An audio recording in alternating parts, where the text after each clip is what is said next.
आज की चर्चा की शुरुआत एक बहुत ही दिलचस्प कहानी से करते हैं जो बिहेवियरल फाइनेंस से जुड़ी है। अच्छा। सोचिए, एक ऐसा इंसान है जो कभी लॉटरी नहीं खरीदता।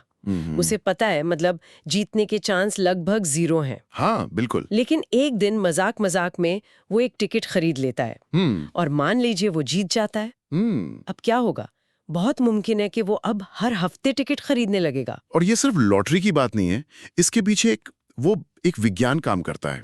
हमारा दिमाग कह सकते हैं दो तरह से काम करता है। दो तरह से? हाँ, एक है रिफ्लेक्सिव ब्रेन, जो महसूस करता है, जो भावनाओं में बहकर तुरंत फैसले लेता है। और बिल्कुल। दूसरा है रिफ्लेक्टिव ब्रेन, जो सोचता है, विश्लेषण करता है। तो लॉटरी वाली इच्छा पहले दिमाग से आती है?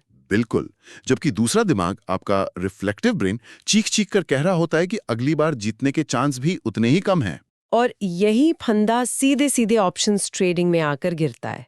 कई ट्रेडर्स, खासकर नए लोग, ऑप्शंस को एक लॉटरी टिकट की तरह ही देखते हैं। हाँ, खासकर अगर उन्हें पहली या दूसरी बार में ही कोई बड़ा मुनाफा हो जाए। सही कहा। उनका रिफ्लेक्सिव ब्रेन जानता है कि ज्यादातर ऑप्शन जीरो पर ही एक्सपायर होते हैं, लेकिन वो रिफ्लेक्सिव ब्रेन हर महीने उसी एक बड़ी जीत की उम्मीद में पैसे लगाता रहता है। यहाँ एक और बात है।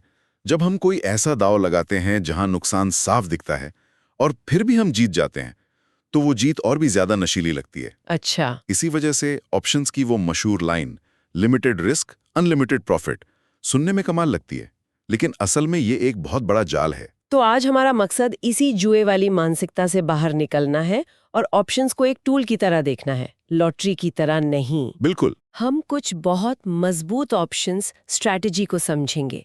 हमारा मिशन ये है कि बाजार को लेकर हमारे अलग अलग नजरियों के लिए, चाहे वो हल्की तेजी हो, जबरदस्त तेजी या मंदी, सही रणनीति कैसे चुने। चलिए तो शुरुआत करते हैं सबसे आम हालात से। आपको लगता है कि बाजार ऊपर तो जाएगा, लेकिन शायद रॉकेट की तरह नहीं, एक सदी हुई हल्की तेजी, जिसे मॉडरेटली बुलिश कहते हैं। हाँ, ऐसे में सीधे कॉल खरीदना महंगा और जोखिम भरा हो सकता है। यहीं पर स्प्रेड स्ट्रैटेजी काम आती है। स्प्रेड मतलब एक ही समय में एक से ज्यादा ऑप्शंस खरीदना और बेचना। सही। एक मिनट, ये तो कुछ ज्यादा ही जटिल नहीं हो गया? इसके फायदे क्या हैं? सुनने में लगता है, पर इसके फायदे कमाल के हैं। सोचिए, आप एक पतली रस्सी पर चल रही हैं। ठीक है। स्प्रेड उस रस्सी के नीचे एक सेफ्टी नेट लगाने जैसा है। अगर आप गिरी तो चोट गहरी नहीं लगेगी। मतलब?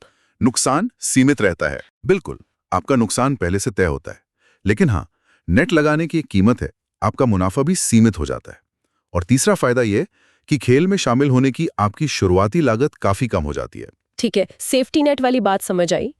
तो इस मॉडरेटली बुलिश नजरिए के लिए पहली स्ट्रैटेजी कौन सी है? पहली और सबसे क्लासिक स्ट्रैटेजी है बुल कॉल स्प्रेड। इसे बनाने के लिए आप एक एट द मनी यानी एटीएम कॉल खरीदते हैं, जिसकी स्ट्राइक प्राइस अभी के बाजार भाव के सबसे करीब है। हाँ, और साथ ही आप एक आउट ऑफ द मनी मतलब ओटीएम कॉल बेच देते हैं। इंतजार, मैं एक कॉल खरीद रही हूँ और एक बेच रही हूँ, तो नेट में मेरी जेब से पैसे जाएंगे या आएंगे? बहुत अच्छा सवाल है। आप जो एटीएम कॉल खरीद रहे हैं वो महंगा है, और जो ओटीएम कॉल बेच रहे हैं वो सस्ता है। तो पैसे जाएंगे? हाँ, नेट में आपकी जेब से कुछ पैसे जाएंगे, इसीलिए इसे नेट डेबिट स्ट्रैटेजी कहते हैं। और आपका अधिकतम नुकसान भी बस उतना ही है जितना आपने ये नेट प्रीमियम चुकाया है। ठीक है, लेकिन हमारे स्रोत एक और स्ट्रैटेजी का जिक्र करते हैं, बुल पुट स्प्रेड। ये भी हल्की तेजी के लिए ही है, तो फिर कोई इसे क्यों चुनेगा? यहाँ पर बाजार की साइकोलॉजी समझना दिलचस्प हो जाता है। बुल पुट स्प्रेड एक क्रेडिट स्प्रेड है। क्रेडिट स्प्रेड मतलब इसे लागू करते ही आपके अकाउंट में पैसे आते हैं, जाते नहीं। अच्छा। सोचिए, बाजार में डर का माहौल है, सब कुछ गिर रहा है। ऐसे में पुट ऑप्शंस, जो एक तरह का बीमा होते हैं, बहुत महंगे हो जाते हैं। हाँ, वॉलेटिलिटी बढ़ जाती है। एक स्मार्ट ट्रेडर इस डर को बेच सकता है। बुल पुट स्प्रेड आपको यही करने देता है। आप महंगे पुट बेचकर प्रीमियम कमाते हैं। तो आप कह रहे हैं कि एक तरह से मैं बीमा कंपनी बन रही हूँ, किसी और के डर का प्रीमियम वसूल कर रही हूँ। बिल्कुल सही समझा। इसे बनाने के लिए आप एक दूर का सस्ता ओटीएम पुट खरीदते हैं अपने सेफ्टी नेट के लिए, और एक पास वाला महंगा पुट बेच देते हैं। और क्योंकि बेचा हुआ पुट महंगा है, तो नेट में क्रेडिट मिलता है। एकदम सही। और वो क्रेडिट ही आपका अधिकतम मुनाफा है। कमाल। तो हल्की तेजी के लिए दो हथियार हैं, एक डेबिट और एक क्रेडिट। ये तो हुई सधी हुई चाल की बात। लेकिन अगर मुझे लगे कि बाजार यहाँ से सीधा चांद पर जाने वाला है, मतलब अग्रेसिवली बुलिश नजरिया, हाँ, तब क्या? तब आपको एक ऐसी स्ट्रैटेजी चाहिए जो असीमित मुनाफा दे सके। और यहीं पर एक बहुत अनोखी स्ट्रैटेजी आती है, कॉल रेशियो बैक स्प्रेड। इसका पे ऑफ स्ट्रक्चर मैंने पढ़ा, बहुत अजीब है। हाँ, बहुत मजेदार है। अगर बाजार ऊपर गया तो असीमित मुनाफा, और अगर नीचे गया तो भी सीमित मुनाफा। एक मिनट, ये सुनने में ही उल्टा लग रहा है। नीचे जाने पर भी मुनाफा, तो फिर नुकसान होता भी है या ये कोई जादुई स्ट्रैटेजी है? इसमें कोई तो बड़ा पेंच होगा। पेच तो है। नुकसान सिर्फ तब होता है जब बाजार एक बहुत ही संकरे दायरे में फंस कर रह जाता है। अगर बाजार बड़ी हरकत करता है ऊपर या नीचे तो आपको फायदा होता है। और ये बनती कैसे है? ये 2.1 के अनुपात में बनती है। आप एक पास वाला इन द मनी यानी आईटीएम कॉल ऑप्शन बेचते हैं और उसके बदले 2 दूर वाले ओटीएम कॉल ऑप्शंस खरीदते हैं। अच्छा, एक बेचा और 2 खरीदे। हाँ। तो शायद मुझे नेट में पैसे मिलते होंगे। एकदम सही। ये आमतौर पर एक नेट क्रेडिट स्ट्रैटेजी होती है। इसीलिए अगर बाजार नीचे गिर जाता है तो सारे ऑप्शन जीरो हो जाते हैं और वो मिला हुआ क्रेडिट आपकी जेब में। और अगर बाजार रॉकेट बन गया? तो आपके खरीदे हुए 2 कॉल ऑप्शंस का मुनाफा बेचे हुए एक कॉल के नुकसान से कहीं ज्यादा होता है। मतलब असीमित मुनाफा। ठीक है, अब एक और मिलती जुलती स्ट्रैटेजी का जिक्र है जिसका नाम बड़ा कंफ्यूजिंग है, बेयर कॉल लैडर। नाम में बेयर है लेकिन ये भी बुलिश है, ये क्या चक्कर है? हाँ, ये नाम थोड़ा धोखा दे सकता है। ये असल में कॉल रेशियो बैक स्प्रेड का ही एक एडवांस्ड वर्जन है।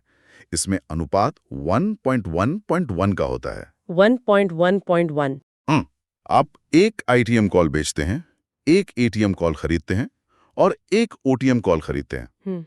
फर्क बस इतना है कि इसमें जो नेट क्रेडिट मिलता है वो अक्सर रेशियो स्प्रेड से बेहतर होता है। ठीक है, तो हमने बाजार की दिशा पर दांव लगाने के तरीके देखे, लेकिन अब एक बिल्कुल अलग दुनिया में चलते हैं। हमने सुना है कि बाजार में जोखिम मुक्त मुनाफा भी कमाया जा सकता है। आर्बिट्राज। आर्बिट्राज को समझने से पहले एक छोटा सा कॉन्सेप्ट समझना होगा, सिंथेटिक लॉन्ग। सिंथेटिक लॉन्ग मतलब क्या आप ऑप्शंस का इस्तेमाल करके फ्यूचर्स जैसा पे ऑफ बना सकते हैं? जवाब है हाँ। अगर आप एक एटीएम कॉल खरीदें और उसी स्ट्राइक का एक एटीएम पुट बेच दें तो इसका पे ऑफ बिल्कुल लॉन्ग फ्यूचर्स जैसा बनता है। इसे समझने के लिए हमारे स्रोत में मछली बाजार का एक शानदार उदाहरण है। हाँ, वो बेहतरीन है। मान लीजिए एक तटीय शहर है जहाँ ताजी मछली 100 रुपए किलो मिलती है और पास के शहर में वही मछली 150 रुपए में बिक रही है। बिल्कुल।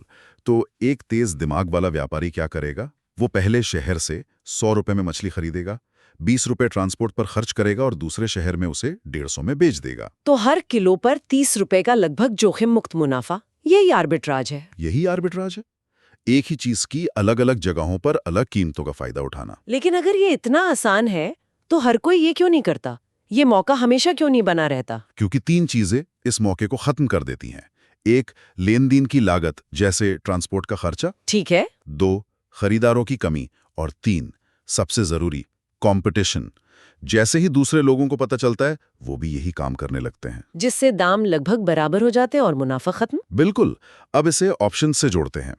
पुट कॉल पैरिटी नाम का एक सिद्धांत है जो कहता है कि एक सिंथेटिक लॉन्ग और एक शॉर्ट फ्यूचर्स को मिला दें तो नतीजा हमेशा शून्य होना चाहिए। और अगर शून्य नहीं है तो आर्बिट्राज का मौका है। स्रोत में निफ्टी का एक असली उदाहरण है। एक ट्रेडर ने 3,300 का कॉल खरीदा, 3,300 का पुट बेचा और निफ्टी फ्यूचर्स को शॉर्ट कर दिया और उसे 10.5 पॉइंट्स का पक्का मुनाफा हो रहा था। तो ये तो पैसे छापने की मशीन हुई। इसमें क्या झोल है? झोल वही है जो मछली वाले उदाहरण में था, लेन देन की लागत। मतलब ब्रोकरेज, एसटीटी और दूसरे खर्चे। हाँ, जब आप इन 10.5 पॉइंट्स के मुनाफे में से ये सब खर्चे घटाते हैं तो पता चलता है कि हाथ में कुछ नहीं बचा।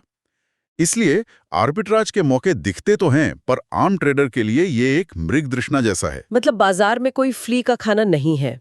ठीक है, तो अगर आपको लगे कि पार्टी खत्म होने वाली है और बाजार नीचे आएगा तो क्या करें? अगर आपका नजरिया हल्की मंदी का है तो आप बुलिश स्ट्रैटेजीज को बस उल्टा कर देते हैं।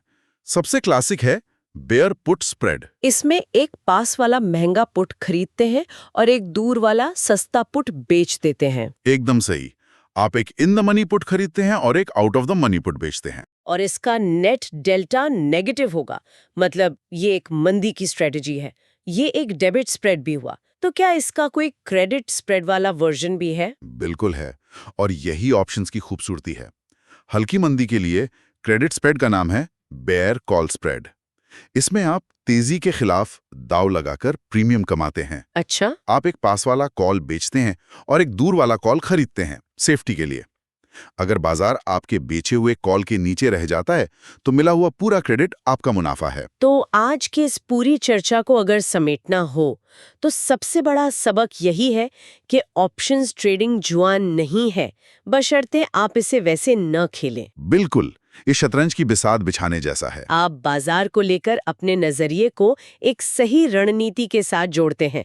स्प्रेड जैसी रणनीतियां आपका जोखिम कम करती हैं, पर मुनाफे पर भी एक लगाम लगाती हैं। और आर्बिट्राज की कहानी हमें सिखाती है कि बाजार में जो चीज जोखिम मुक्त दिखती है वो भी असल में होती नहीं, उसमें छिपी हुई लागतें होती हैं। हर मौके के साथ एक कीमत जुड़ी होती है। बिल्कुल।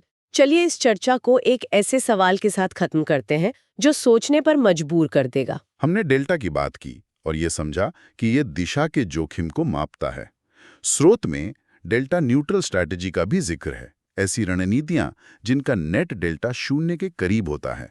मतलब उन पर बाजार के ऊपर या नीचे जाने का लगभग कोई असर नहीं होता। हाँ, लेकिन वे वोलैटिलिटी यानी बाजार की अस्थिरता और समय बीतने पर प्रतिक्रिया करती हैं। तो सोचने वाली बात यह है, अगर कोई स्ट्रैटेजी बाजार के ऊपर या नीचे जाने पर दांव नहीं लगा रहे, तो वो आखिर किस चीज पर दांव लगा रही है? और कोई सिर्फ बाजार की अनिश्चितता में बदलाव या घड़ी की सुई के आगे बढ़ने से मुनाफा कैसे कमा सकता है? इस पर सोचिएगा जरूर।